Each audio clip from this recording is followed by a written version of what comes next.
Hello, it's Marcus here from Newbie Nutrition. In this video, I'm going to be talking about why people get so emotional about nutrition. So I've been seeing a lot of arguments on social media recently between different factions of people getting really angry with each other about which diet is best. And it sparked this question in my mind: why are these people getting so angry, so emotional about food? It shouldn't be something that sparks so much anger. Maybe they're just angry people in general. Those people do exist. But here's my view. Starting point, one of the starting points when I work with clients or when I'm assessing clients is what are their current habits? And then over the time period that we work together, we try and establish some more healthy habits. So habits that, when implemented over a consistent period of time, make that individual a healthy individual for the long term. So we sometimes hear, for example, that muscle degeneration is an inevitable part of aging. But if you speak to a 60 or 70-year-old who's exercised consistently throughout their life, they've got enough protein, they've eaten well, they've had healthy habits for their whole life, that person will be a healthy individual. Now, what happens sometimes is that people take these healthy habits and they take them too far. They create very rigid sets of rules around their food.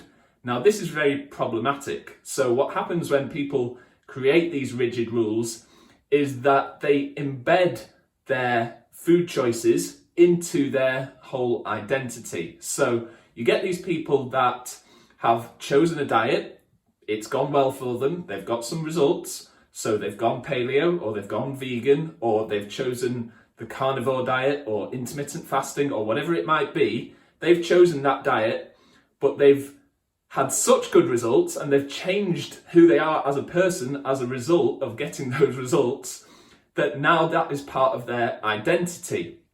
So you get these people who are Paleo Pete on Instagram or they're Vicky the Vegan on Instagram, and that is their whole identity. So when people criticize that diet, or they say that actually isn't magic, by the way, that just works because of X, Y, and Z principles that every diet adheres to, they get quite insulted. And when people present evidence or opinions that don't match with their rigid set of rules, it feels to them like they're being attacked personally. Somebody is attacking their whole identity.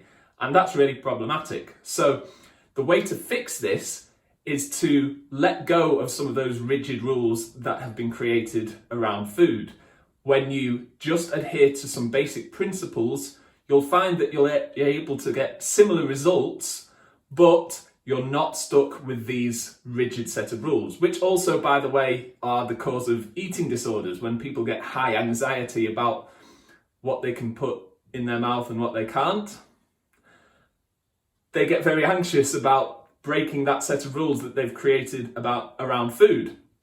So breaking those rigid rules and having more flexibility in your diet is part of the solution. And that is what the Healthy Planet Project is all about. It's about resetting people's relationships with food. It's about teaching people the principles and enabling them to find methods along the way that help them to get to where they want to get to in terms of their body composition, in terms of their health, and in terms of helping the planet.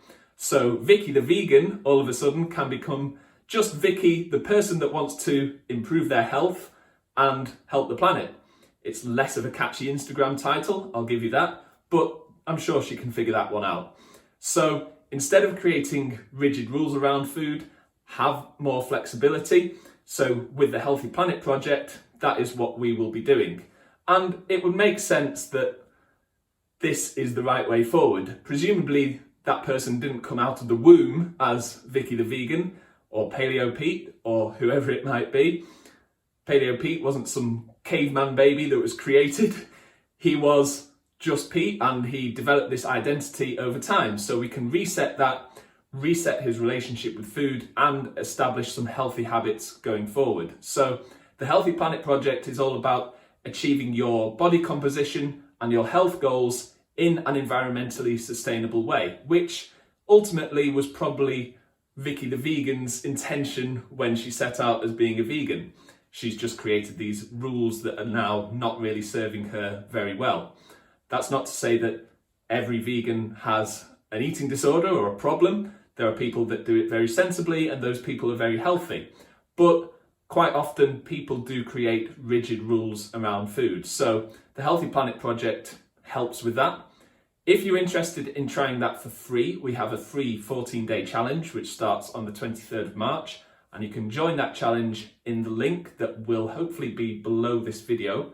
So if you click on that, you'll be able to sign up for free and get 14 days worth of the Healthy Planet Project for free. So hope you enjoyed this video, hope it was useful. Hit the like button, hit the share button, and I'll see you soon.